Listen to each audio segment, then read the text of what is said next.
A pleasure to meet all at last, and well, something tells me it's about time that we get on back to TV shows that deserve the spotlight. But, at least to fill in the time while I work on the episodes themselves, I was able to get a hold of another new film. Another new adaptation based on another popular game franchise, which, this same year, has basically a new addition to the latest installment, Security Breach, known as Ruin.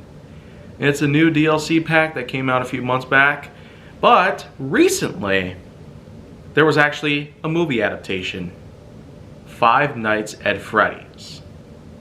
Yes, basically, we got a movie about Five Nights at Freddy's. Someone pretty much wanted to come in and give us the scoop on all things that were put into play. Five Nights at Freddy's involves a security guard whose main job is to protect the restaurant from any sort of troubles by any means.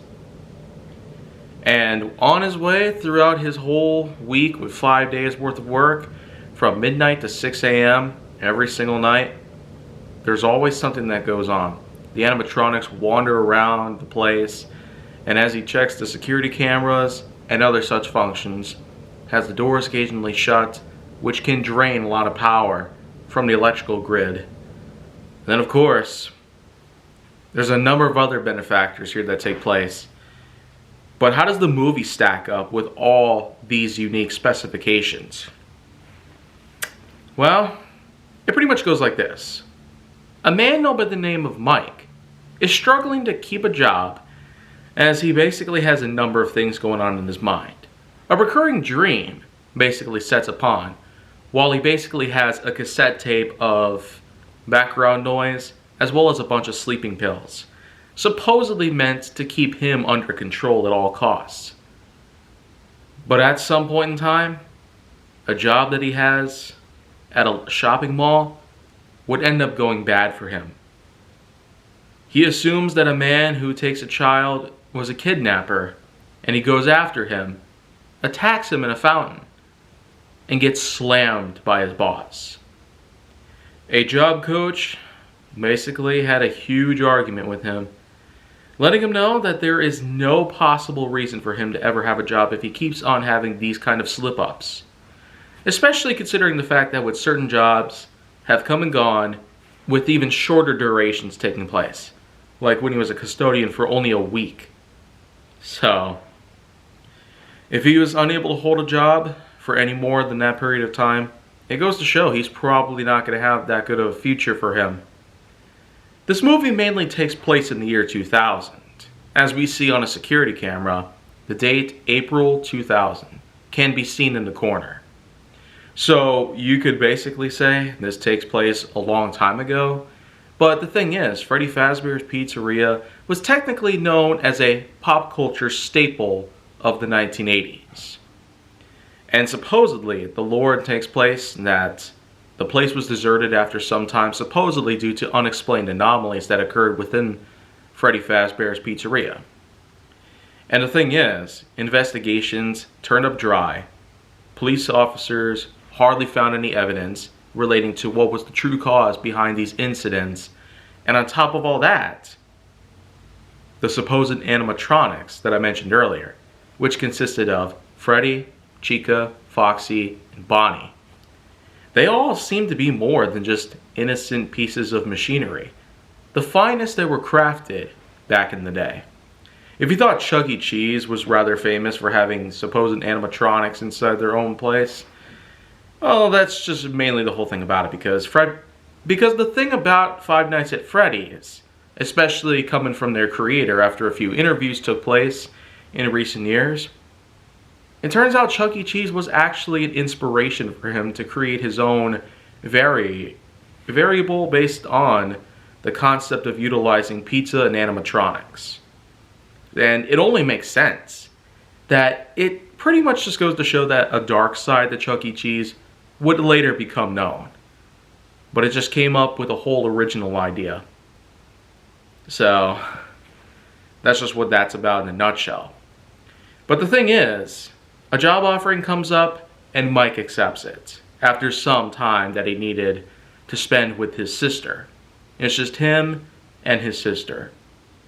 He recounts a point where his brother was kidnapped at some point, yet he was never able to find the killer.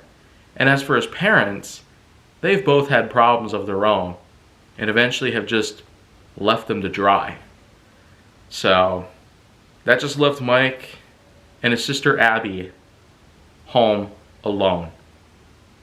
He tries to find himself a job just so the two of them can live happily ever after, but it comes down to pretty much nothing.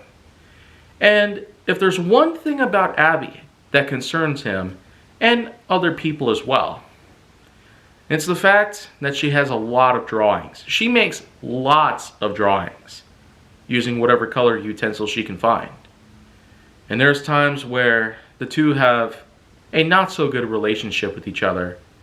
She sometimes does not cooperate with his requests, and he gets rather frustrated, almost acting like an abuser, an absolute predator. I mean, there was this one point where when he gets the job at Freddy's Fazbear's, his work vest, which he finds inside of a locker during his first night there, Abby ends up taking it from him when he tries to remove a poster from a ceiling, supposedly detailing a trip to Nebraska, which likely is where he happened to go at some point, and just wanted to have that memory implanted on a part of his room to remember the good memories that he had that day. So, like I said, there's just not a lot of good stuff that goes on between them. But as time passes on, it eventually becomes clear Freddy Fazbear's was more than just a rather unique, abandoned place to work at. Mike himself begins to eventually have doubts about whether the job would work or not. Eventually, he meets up with a police officer, Vanessa. She basically explains to him on the whole entire situation in hand, how Freddy Fazbear ended up the way it is. And as we see from a prologue clip, another security officer that worked there supposedly got himself killed. And the whole thing about it is that it practically spoils the whole feeling of what you're supposed to look at. I mean, where's the suspension and all that? Anyone who might as well just be familiar with Five Nights at Freddy's right about now might as well just go back to the actual games and worry less about what the movie has to offer. I mean, it just basically gives away a lot of plot details that become important though, while also circulating on a more original plot that eventually merges together with the setting of Five Nights at Freddy's that we truly remember back in 2014 when the game first came out. And, you know, there's just a bit too much to follow up here. But at this point in time, it might as well be worthwhile to mention exactly what does go on after everything comes together. Mike and Abby basically have one whole night. The animatronics appear to be friendly? Okay. This might as well just be like the point where the Decepticons from Transformers end up having an alliance with the Autobots. I mean, how were the animatronics at Freddy Fazbear's friendly? I mean, well then again, look at what Security Breach did. Freddy's literally more friendly to a 6-year-old Gregory, and in this case, we have Abby, who might as well be a similar age to Gregory, and this time, it's all of them. I mean, what happened to the hostility between the animatronics and the people? I mean, it had this kind of atmosphere that was basically a lot like Ridley Scott's Alien, where a hostile life form was going after everybody on the Nostromo.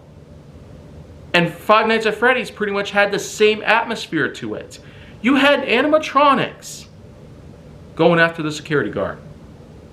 But supposedly it was due to a programming error that was put into place, believing that the person in the security office operating the cameras and whatnot was actually just something that needed to be stuffed into a Freddy Fazbear outfit.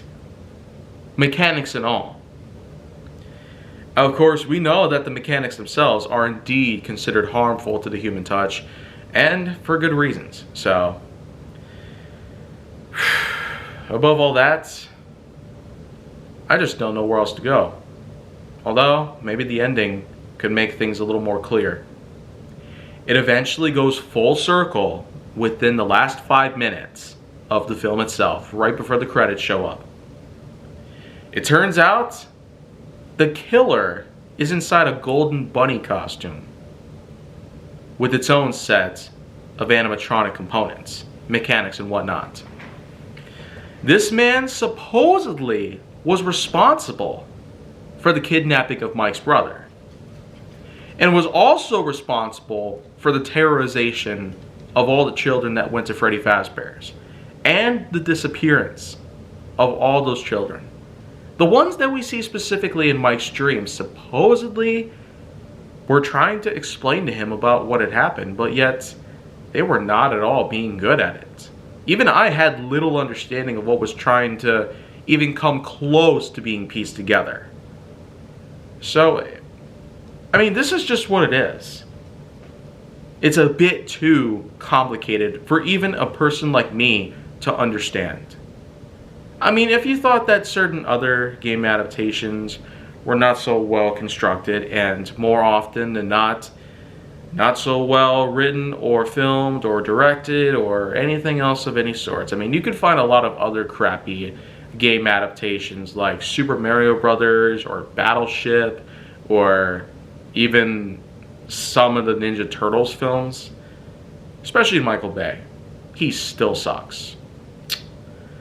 At least Transformers did a lot better in recent years though, without him.